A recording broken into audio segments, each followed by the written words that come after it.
This is a microchip. When you zoom in, you find a nanoscopic computing city. Skyscrapers hundreds of layers tall with hundreds of kilometers of wires connecting everything. And at the very bottom is this: transistors. Billions of them. They are the ones and zeros of our computer. The chip works by whizzing electrons from transistor to transistor. And the smaller you can make those transistors, the less the signals have to travel, so the faster they can compute.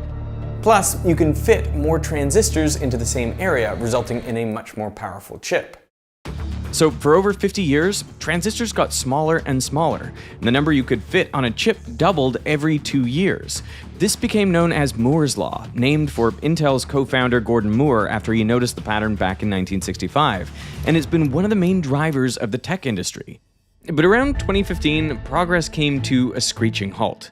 And we might have never gotten past it if it wasn't for a single company that makes these machines, the machines that saved Moore's Law. Holy! This is a video about the most complicated commercial product humanity's ever built. That's insane. It costs a whopping $400 million, and it is so bizarre that I want to introduce it to you with a thought experiment. Imagine you are shrunk down to the size of an ant. And you're given a laser that's strong enough to melt through metal like butter. Next, a tiny droplet of molten tin, roughly the size of a white blood cell, is shot out in front of you around 250 kilometers per hour. And your task is to hit this not once, not twice, but 3 times in a row in 20 microseconds with your little laser. Well, that is exactly what this machine does. It hits one tiny tin droplet 3 times in a row, heating each one up to over 220,000 Kelvin. That's roughly 40 times hotter than the surface of the sun. And it doesn't just hit one droplet. It hits 50,000 droplets every single second. How often do you miss a laser shot? We don't miss them. What? You do 150,000 laser shots a second and you don't miss one. Exactly.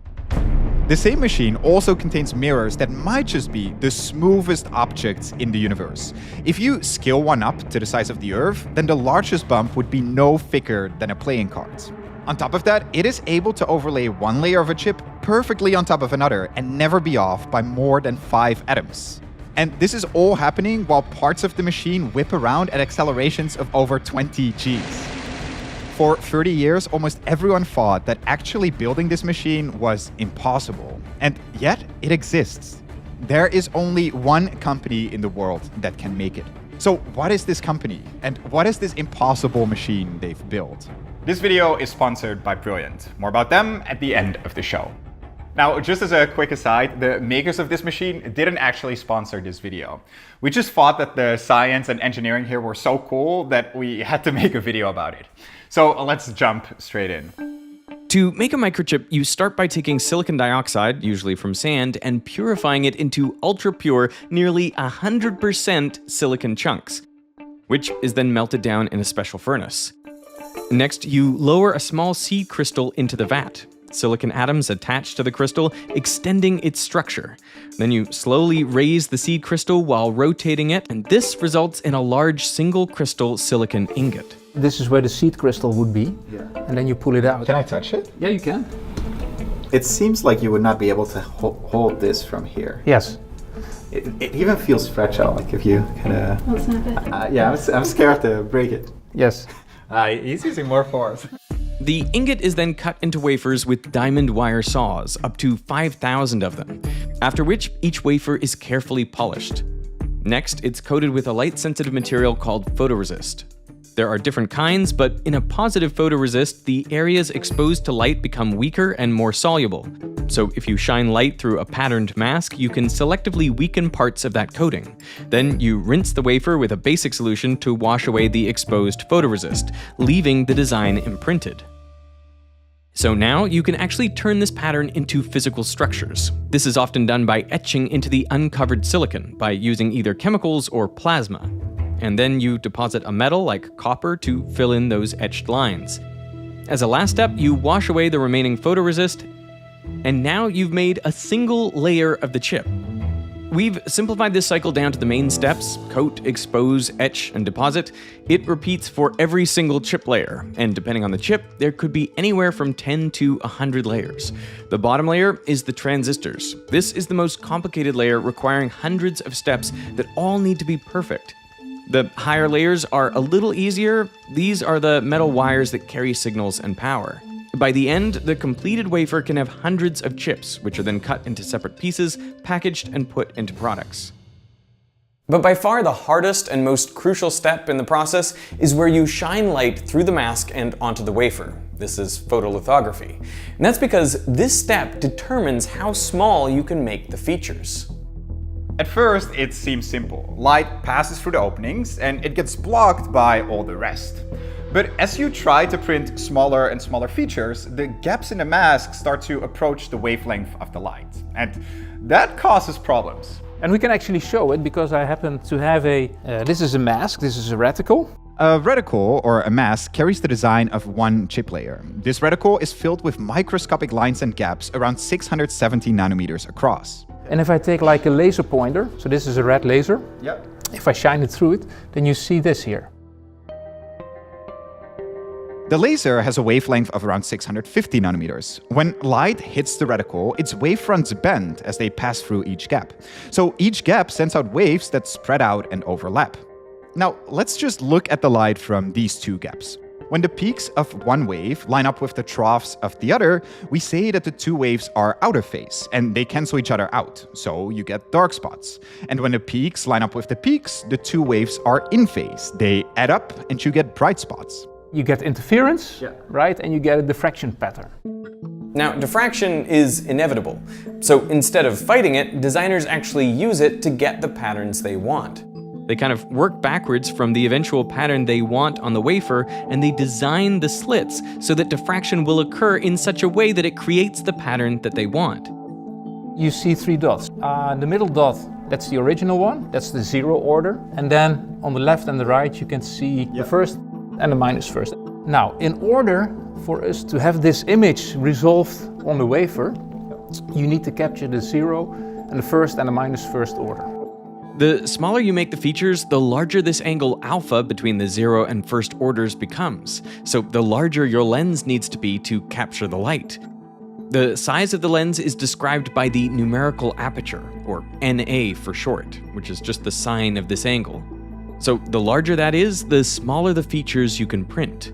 But there is a hard limit to how large your lens system can be. When this angle is 90 degrees and your numerical aperture is 1, well, your lens would have to be infinite. Fortunately, there is one other thing we can change. This is a red laser. Yeah. And a red laser has a wavelength of 650 nanometers-ish, I would say. Yeah. And if I take the green laser, and this one has a wavelength of 532, then you can see that the green dots are closer spaced than the red dots. That's because the light from the two different gaps doesn't have to travel as far to match up in phase again. So the orders end up closer together. So with a smaller wavelength, you can print smaller patterns using the same lens. All of this is captured by the Rayleigh equation, which determines the smallest feature size or critical dimension. But since there's a limit to how much you can increase the numerical aperture, to 1, over time the only way to keep making smaller and smaller features is by using shorter and shorter wavelengths. So this is exactly what happened up until the late 1990s, when the industry settled on 193 nanometer deep UV light. This was the light that was used to make all of the most advanced chips right until around 2015. But by that point, scientists had reached the limit to how small they could make the features, and Moore's law was about to run into a brick wall. So a radical change was needed, a change that had been brewing for around 30 years. All the way back in the 1980s, Japanese scientist Hiro Kinoshita came up with a crazy idea. Why not use much shorter wavelengths, like X-rays of around 10 nanometers? In theory, that should allow you to print much smaller features. But you quickly run into a problem. X-rays at these wavelengths have enough energy to eject electrons from their atoms, so most materials absorb them. But unlike medical X-rays, which have wavelengths shorter than 1 nanometer, these are still long enough to interact with air, so air absorbs them too. That meant that Kinoshida's setup had to be in a vacuum. But even worse, he couldn't use lenses to focus the light, because the lenses would absorb it too. So it seemed like this idea would never work. But around 1983, Kinoshita stumbled on a paper by Jim Underwood and Troy Barbee. Their work focused on special mirrors that could reflect X-rays with a wavelength of 4.48 nanometers. So Kinoshita was intrigued. Curved mirrors can focus light just like lenses do. If he could figure out how to make these special mirrors for the wavelength he was using, then this could be another way to do photolithography. The mirrors work something like this. When light crosses from one medium to another, say from air to glass, it bends or refracts. Some of it goes through and part reflects back. How much gets reflected depends on things like the angle, the light's polarization, and most importantly for us, the difference between the refractive indices of the two media. The larger that difference, the more light is reflected. And Underwood and Barbee used that principle. They made a super thin layer of tungsten, less than 1 nanometer thick, thin enough that X-rays could pass through without immediately being absorbed.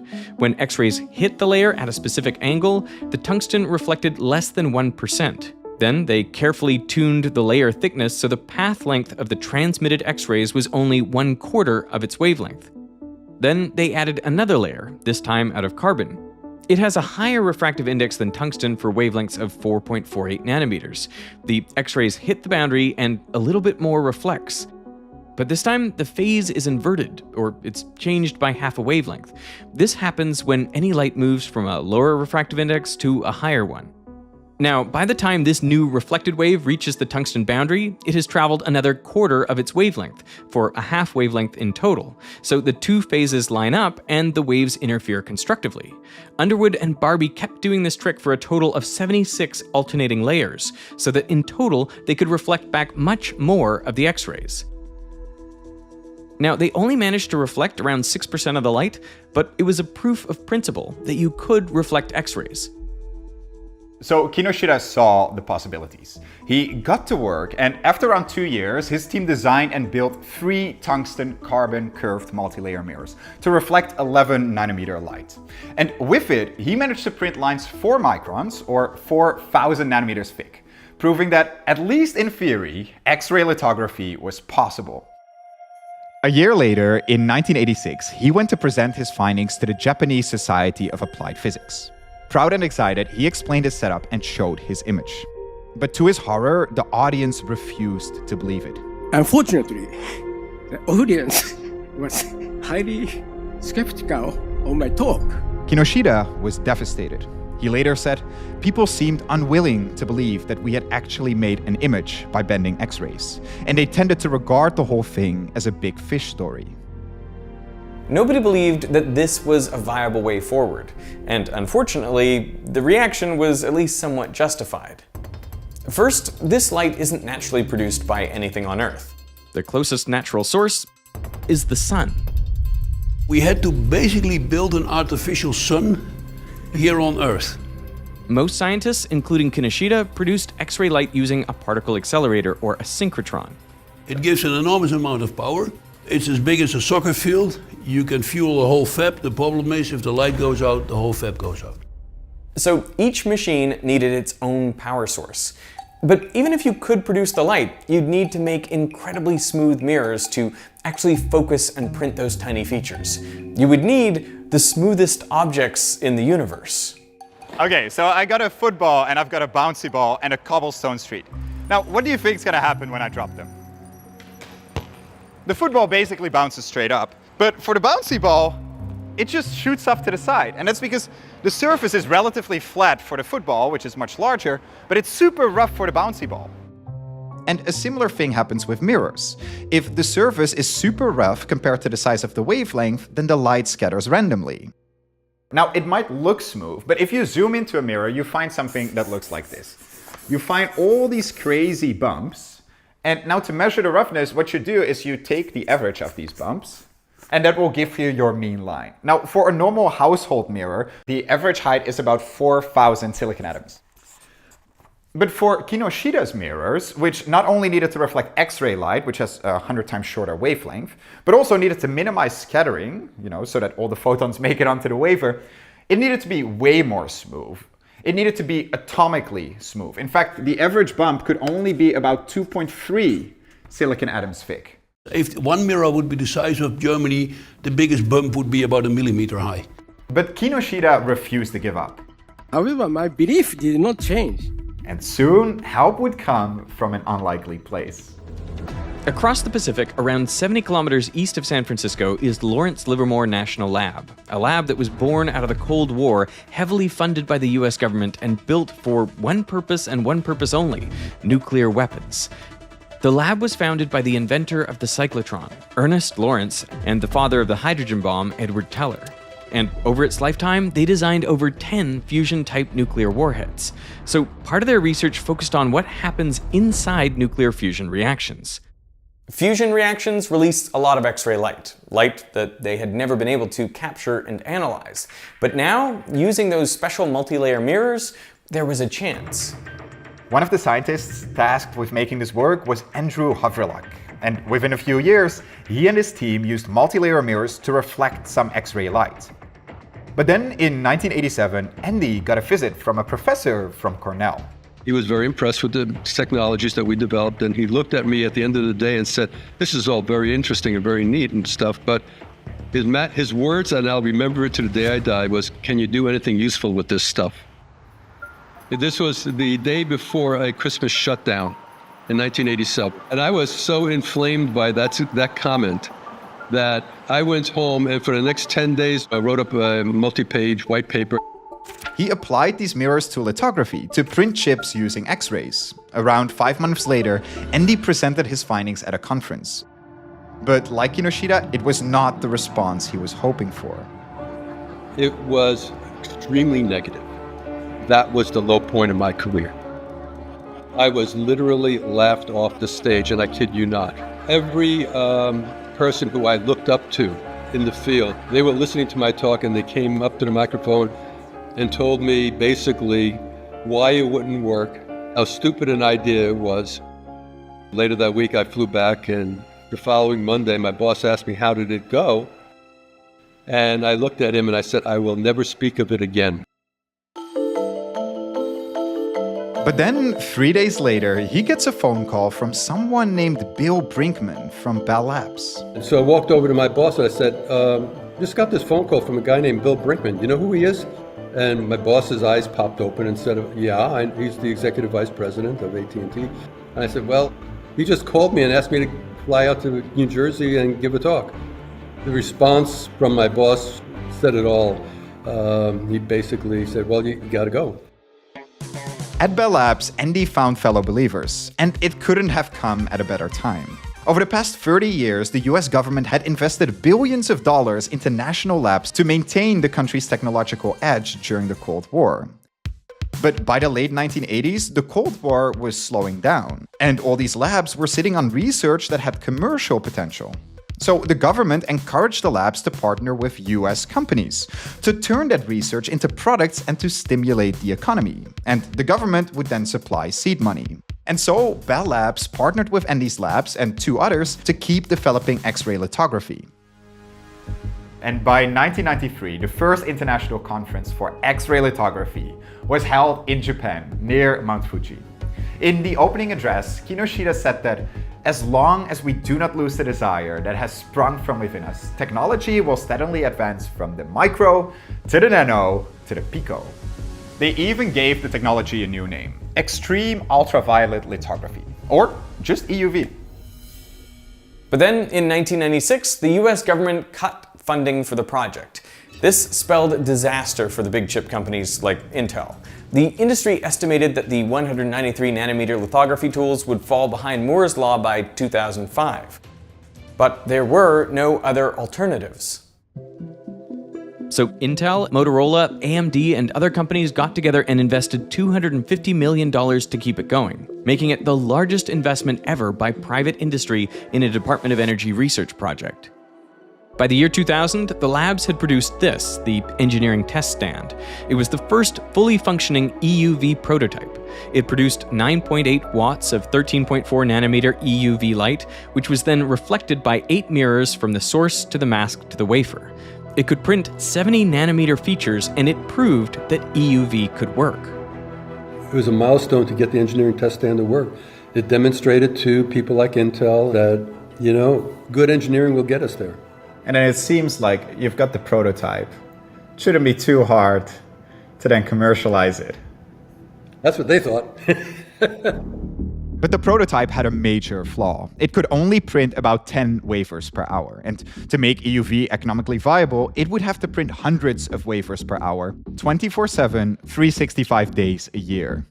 The main reason output was so slow was because the light reflected off of 8 mirrors and the reticle, which is also a mirror, just with the design imprinted. Traditional masks that allow light to pass through don't work because, well, they absorb all the light. Each mirror had a reflectivity of around 70%, which is close to the max, but after 9 bounces, you're only left with 4% of the light, which means that out of every 100 photons, only 4 make it to the wafer.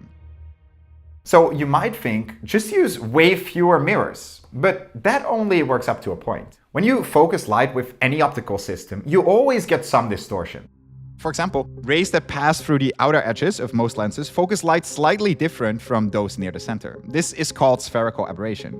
And normal cameras correct for this and other aberrations by using multiple lenses. And a mirror system is no different. You need to have a certain amount of mirrors before you can say I have my aberrations under control. In reality, the systems of today have 6 mirrors. That helps a little, but after reflecting off 6 mirrors and the reticle, you're still only left with around 8% of your light. So they needed to drastically increase the source power to at least 100 watts. Now, to most companies, that 10-fold increase seemed impossible. Even people who worked on the engineering test stand noted that while EUV technology itself is a done deal, there were 6 zillion engineering challenges to make it a fab line reality. And so, one by one, American companies walked away from developing a full EUV lithography machine. That left just one company, ASML. ASML, which used to stand for Advanced Semiconductor Materials Lithography, is located in a small, nondescript town in the Netherlands. It spun off from Philips back in the 80s with little more than a shed and a barely working wafer stepper to its name. But Philips also gave them people, Jos Benschop, ASML's first researcher, and Martin van den Brink, who would eventually become ASML's CTO and EUV's greatest champion. And he's really like the Steve Jobs of lithography. And he saw EUV coming. ASML had joined the US EUV consortium earlier, and now it became their task to find a way to commercialize EUV.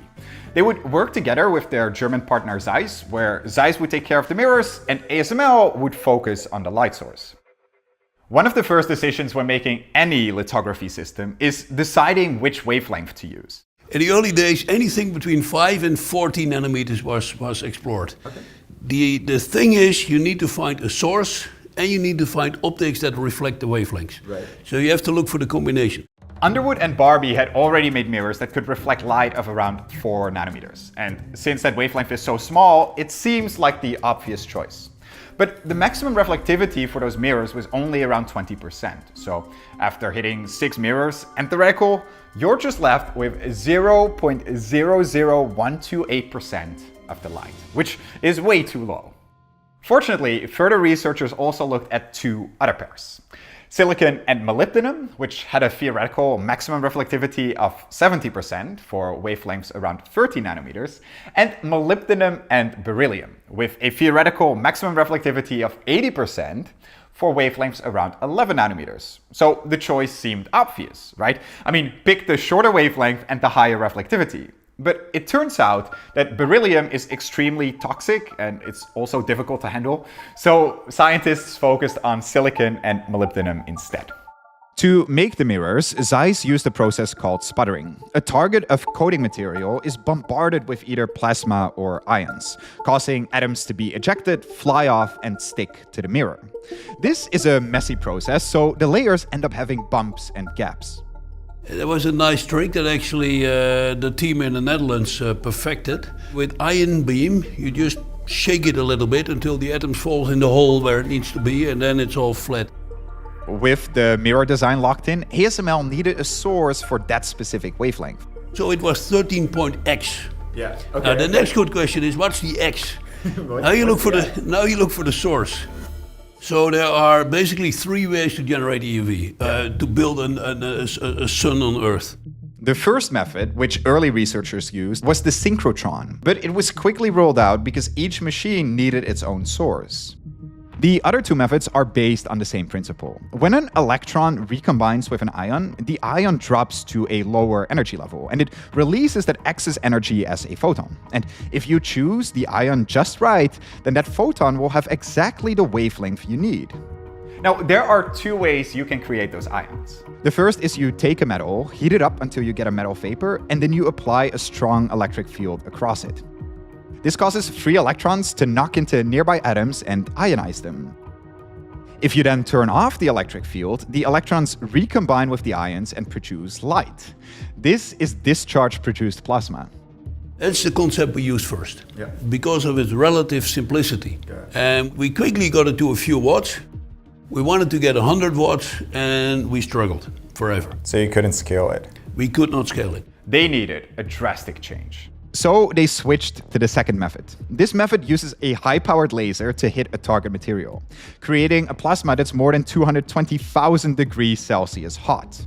The electrons have so much energy that the nucleus can't hold on to them anymore, and up to 14 electrons escape their orbits.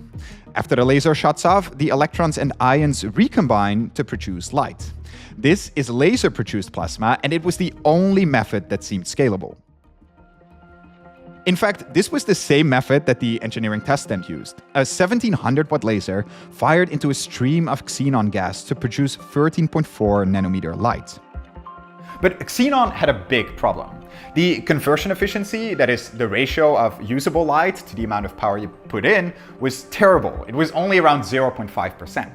That's because while xenon does emit light in the 13 to 14 nanometer range, there's much more light released around 11 nanometers, so most of the energy went into making light that the mirrors couldn't reflect.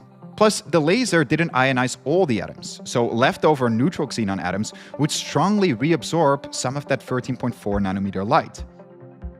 So ASML started looking at another material, tin.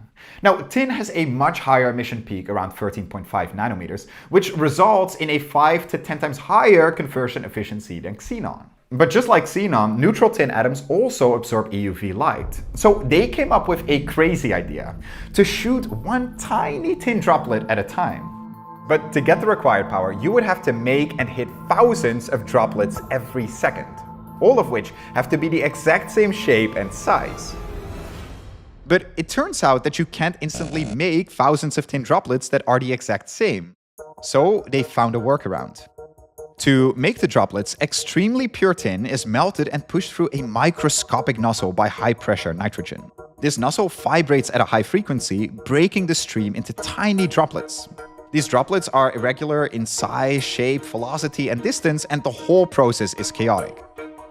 That's like our magic sauce, is how do you modulate that tin jet so that it forms the droplets we want and that they're stable. I think we found some paper that described this process, and it was sort of eye-opening to me that it seems like all the droplets actually come out irregular out of the nozzle, but then before they reach the side where they get hit by the laser, like the little irregular droplets come together to form these perfectly spaced, perfectly regular droplets that are about the same size and shape and all traveling at the same velocity. That feels like magic to me, Jason. Yeah, it's exactly that. It's how do you take a long stream of a tin jet that wants to break up into all these irregular droplets and like force onto it that it's going to collapse into a single droplet and then happen again and again and again. You also don't have that many variables to play with. So you've got the pressure with which you push out the tin and the frequency of the nozzle. Yeah, it seems like a hard problem to solve. There's not a whole lot of variables to play with, and so mastering that modulation of the jet is how we make the droplets. But these droplets not only have to be identical, they have to be moving incredibly fast. What will happen is if the next droplet that's coming down the line is too close, then it'll actually get like disturbed and mess up the next plasma event. So we have a requirement, which is both that we make 50,000 droplets per second, but also that they're traveling extremely fast. By 2011, their laser-produced plasma source reached 11 watts, which was more than double what they managed with their previous source. But they were still limited to just 5 wafers per hour. So they needed to increase the power, and fast, because they promised they'd hit 60 wafers per hour by the end of 2011. Unfortunately, this new method had a major flaw. Now the problem with the tin is you hit a droplet, you generate EUV with a very decent conversion efficiency. Where does the tin go? Because like 30 centimeters away, you have this atomically flat, very beautiful, very expensive mirror from our friends at Zeiss. And in the early days, we would coat the thing within like this. These machines need to run for a year. You're putting liters of tin through this plasma event, and a single nanometer of tin, if it was to land on that collector mirror, you'd have to take the collector out of commission. We need to keep it almost perfectly clean for a year. Yeah, how do you even approach that? So our main tool here is the hydrogen gas, actually. They filled the chamber with low-pressure hydrogen. This slows and cools the tin particles down, and even if some tin makes it to the collector, the hydrogen pulls it off to form a gas called stenane. This way, the machine cleans the collectors while it's running. But that hydrogen gas also gets hot from all those tin explosions. So they need to keep flushing new, cooler hydrogen into the system while flushing out the stenane and hotter gas. But they had to get the pressure and the flow rate just right. I mean, too little hydrogen and the mirrors would get too dirty, but too much hydrogen would not only absorb too much EUV light, but it would also cause the system to overheat. But the question is, how much heat is there? How much energy is being deposited into the gas? And we were stumped for quite some time. If you look at an EUV light source, what you'll see is that it's kind of like a globe of like purplish red light. And you kind of ask yourself, like, why is that happening? So we bought an ultra-fast camera. What we realized is that after every plasma event, there's a shock wave that goes propagating out into the hydrogen gas. And it's extremely repeatable. And you think to yourself, there must be like an explanation for this. And there's this formula, the Taylor-von Neumann-Zedel formula, that explains point source explosions in an environment, and like say a nuclear blast out to like supernova. So I took this formula, and it like exactly describes the data. It's just fantastic that we're seeing these tiny little supernovas happening in our vessel 50,000 times a second. And is that a fair way to think about this, like creating mini supernova? Yeah, it's actually pretty similar. It's almost like very similar to like a Type 1A supernova, it turns out, where you kind of have an object that just fully evaporates and explodes apart. And when all that energy goes into the hydrogen gas, it produces a shock wave, a blast wave that comes flying out, which is basically the same thing if you look up in the night sky. There are these like remnant supernovas that you can see coming from space. Using those energy calculations, they discovered they needed to flush the hydrogen at incredibly high speeds, around 360 kilometers per hour. That's more than a Category 5 hurricane, even if, those speeds are at low density. But 2012 came and went, and they still didn't have enough power.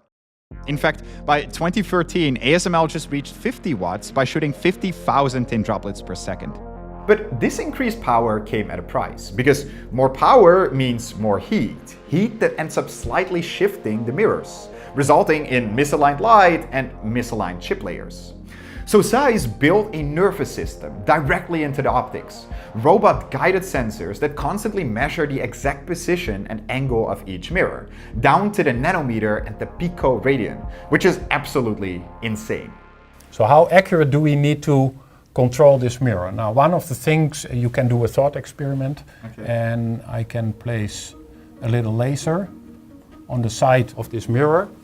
Then we go all the way to the moon, and we put a dime here. So then this light travels all the way here, and then with the accuracy I can control this mirror. Yes. I can decide whether I point to this side of the dime or whether I point to this side of the dime. What? That's crazy. So you can see that the pointing accuracy is, that's also in picoradians. That is something very extreme.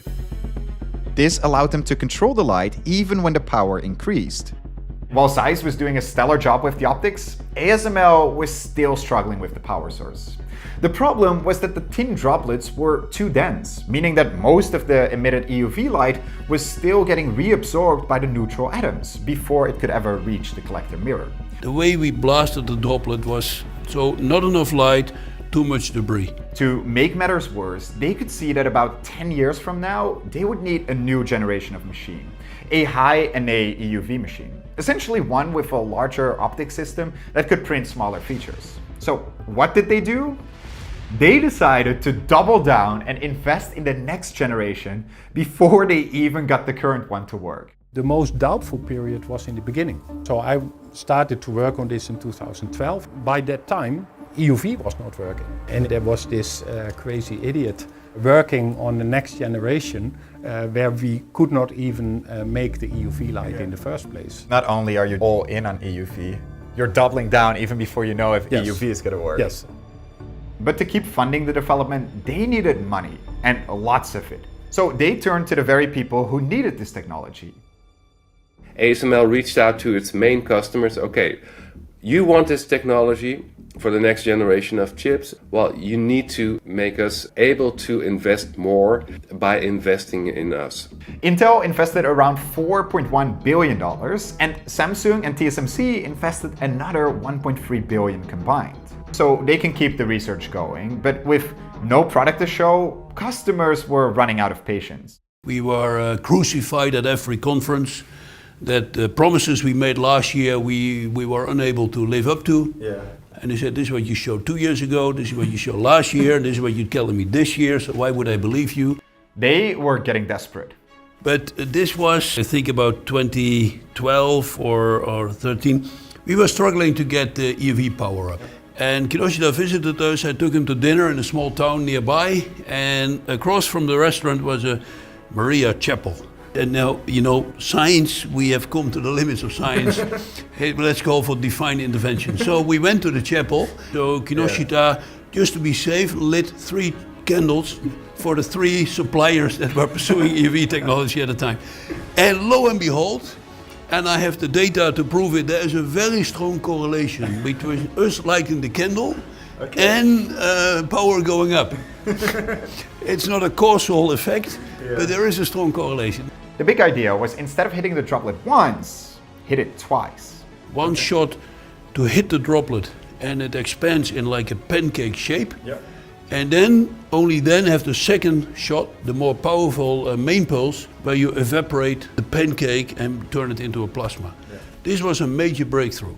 By changing the target from a droplet to a pancake, you got a larger surface area for the laser to vaporize, but without the cost of adding more debris or neutral atoms, because now the tin is vaporized all at once. By 2014, they finally managed to hit that coveted 100 watts mark. But improvements in multi-patterning with 193 nanometers now meant that EUV would only be useful if the source reached at least 200 watts and made 125 wafers per hour. The source went from 100 to 200, but as the industry moved on, nobody waits for you. You know, they find other solutions. We had to catch up, so it was a moving goalpost. One of the problems was, how do you perfectly time the laser so you hit each of these droplets? So the analogy is a bit like a golf ball that you need to land in the hole 200 meters away. Not like land on the green, not bounce and then get in the hole, but like land in the hole every time. That's the level of precision that we need to deliver the droplets. Those droplets are traveling through this like maelstrom of hydrogen flow. The speeds are tremendously high. It's like shoot golf balls through a tornado.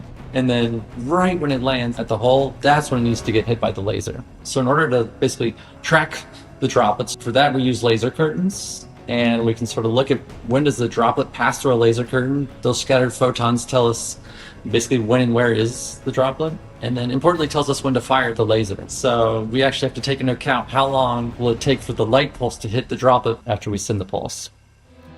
Now, by 2015, they were getting closer and closer to that coveted 200 watt mark, when all of a sudden, the ASML board members got summoned. This was one of these decisive moments where our customers were really thin on patience. And Martin and all the board members were summoned to Korea to show 200 watt.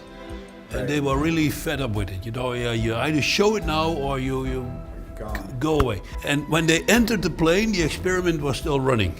Okay. When they exited the plane, they had the first result demonstrating 200 watts. This is how close we came.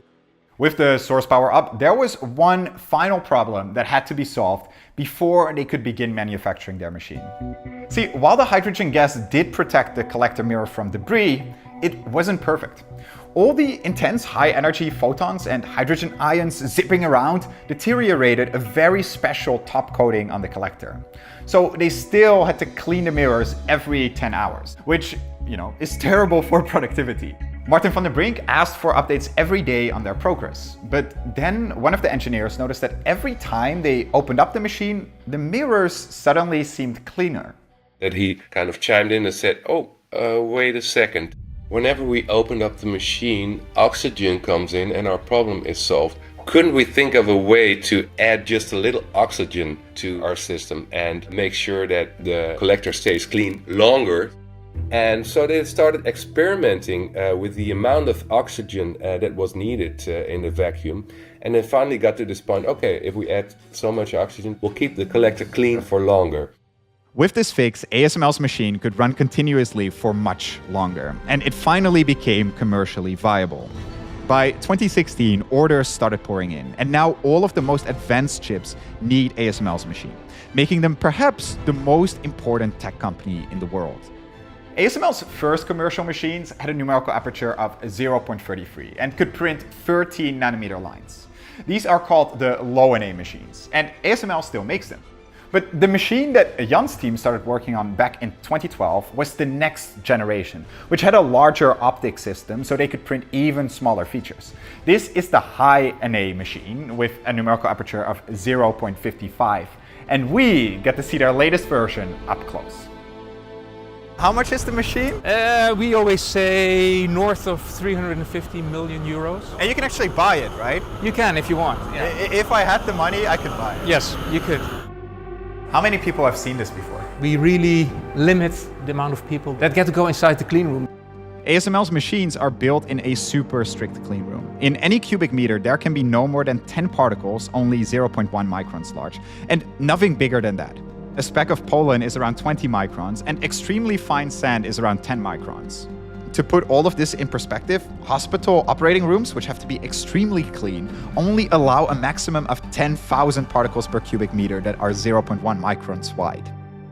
It's so unfair how much better Mark looks though. In his light suit, I feel like a little Smurf.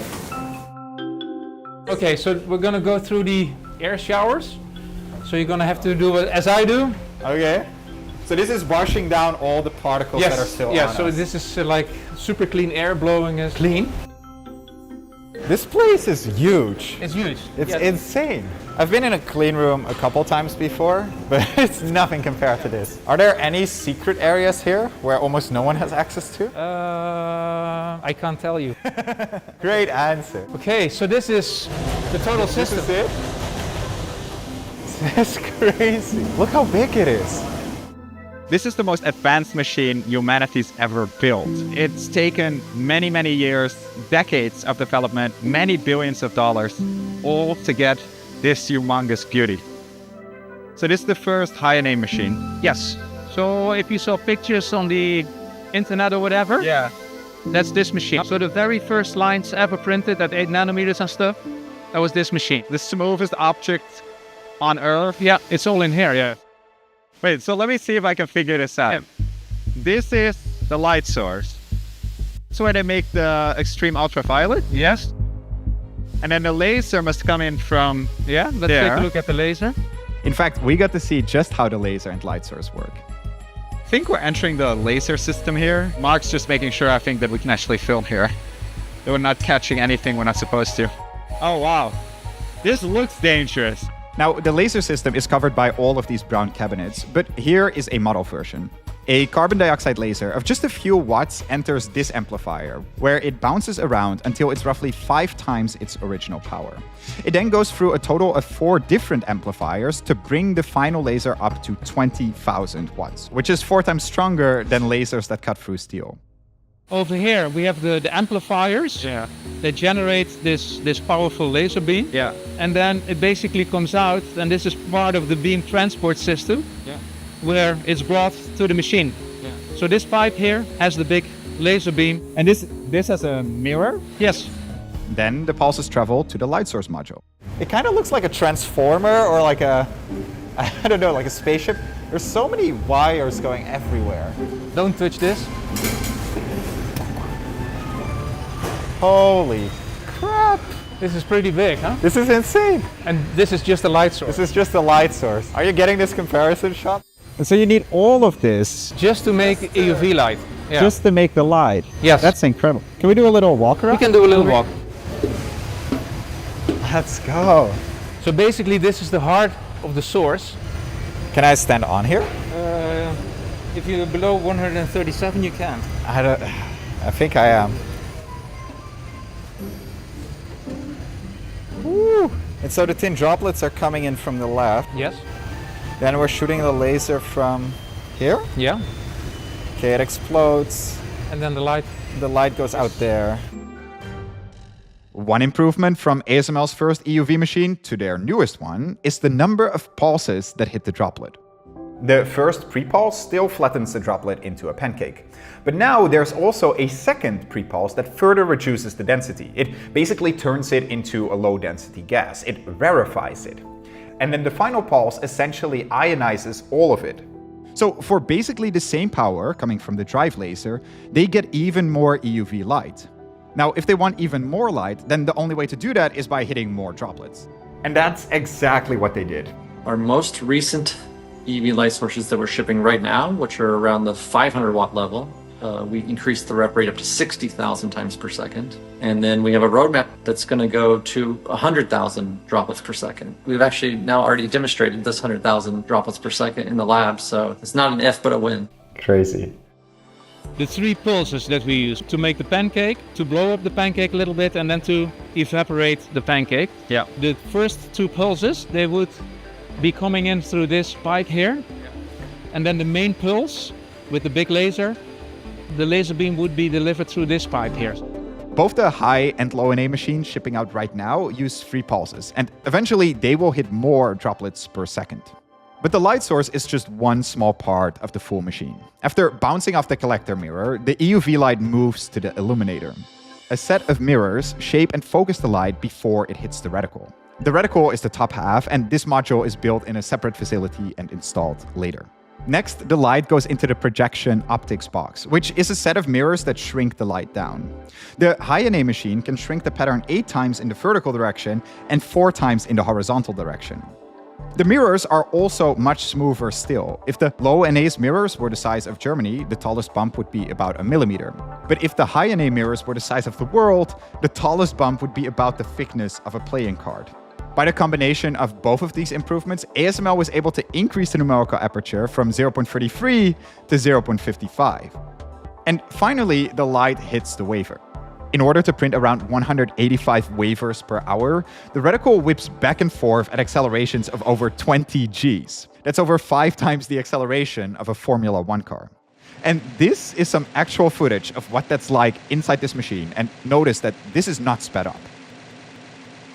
But the crazy thing to me about this machine isn't how fast the reticle moves, or even how small it can print. But it's just how insanely accurate it needs to be. The most any 2 layers can be off, which is called the overlay, is 1 nanometer. That's 5 freaking silicon atoms of precision.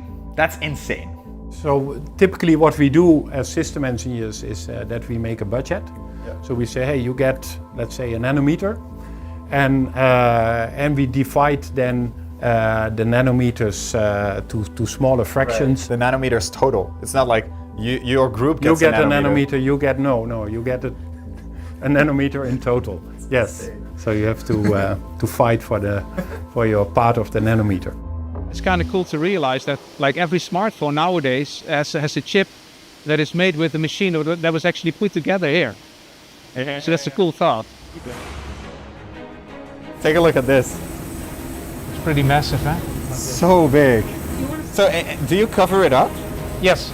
At a customer fab it will be looking like a big white box. I like it better like this. Yeah, me too.